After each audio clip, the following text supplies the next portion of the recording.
To who discover say Ebana food, we are grateful. We are grateful. To the first person where much bread and beans, we are grateful. For this side, we are grateful. To who make banded and meat the goosey soup, we are grateful. We are grateful. To all the mama put where we take survive, we are grateful. For this side, we are grateful. To them where don't give us shelter before, to them where don't buy us data before, to those that have shared us spot, to those that we ate from their pot, to them where on gen when our battery low, sweater when we wear when the weather cold. For this side, we are grateful. All right, ladies and gentlemen, welcome back to Home of Bespoke. 2 videos ago, we designed cowboy boots. So this was the design that we worked.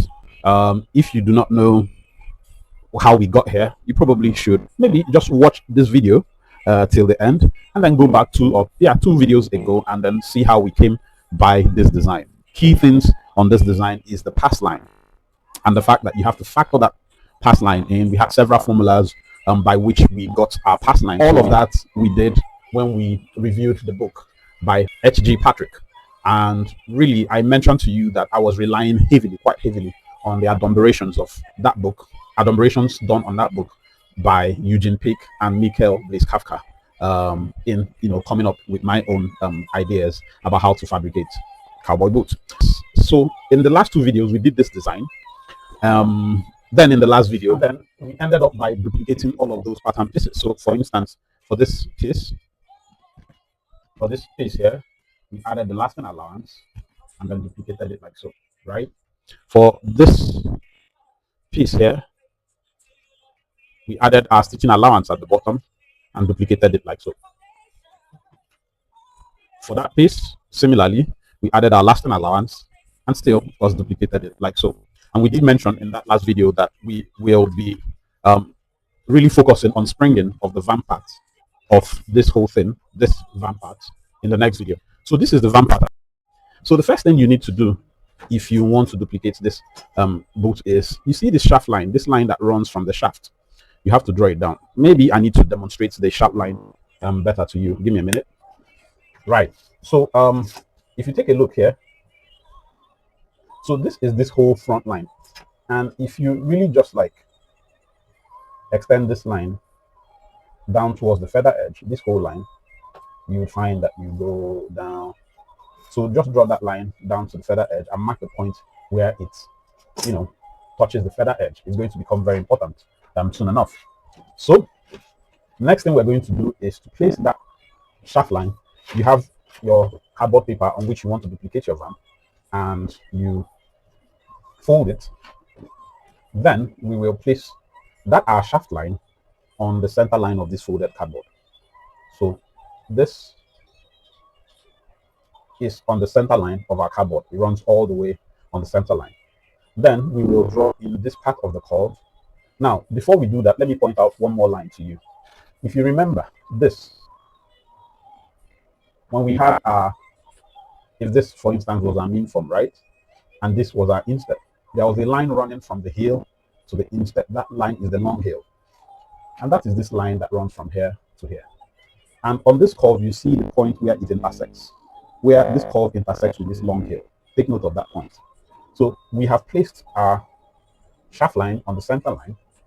Then we will draw in this curve until the point where this curve is tangential to the long heel line, right?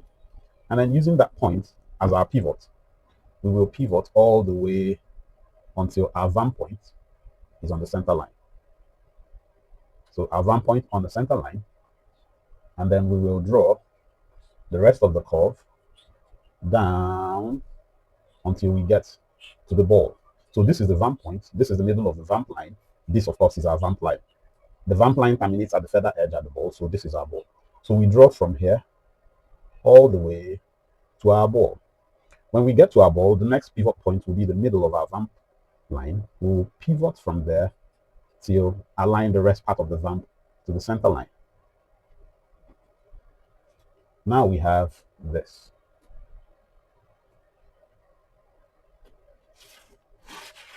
So we can simply just at this place like this. And with this, really, ladies and gentlemen, the vamp of our cowboy boot has been sprung. What I like to do is to indicate for myself the approximate position of my instep. So it's somewhere around here. So I'll take an awl and punch that in. I like to know the approximate position of my instep. So my instep is, just around this point. So next thing we are going to do is, of course, to add our lasting allowance all around. I mean, by this pattern, I like to add some pulling allowance, and then also just add all this place as pulling allowance. This is also going to be relevant for our lining, really. So draw this and that. I'll just go ahead and cut this out.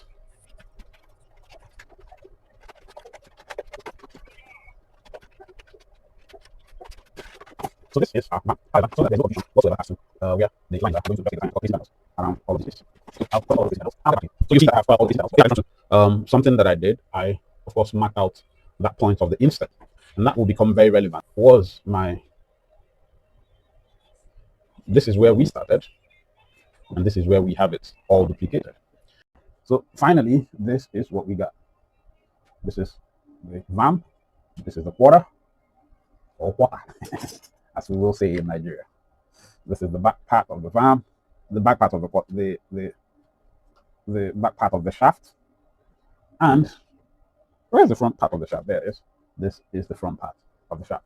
So let's go into building out this whole thing, and it's going to be exciting. So let's do that. Let's work this and that first, because they will typically be built with the same kinds of leather. You can freestyle here, add designs, use exotic leathers for this one. So, but let's focus on this part first, build out this and the lining as well.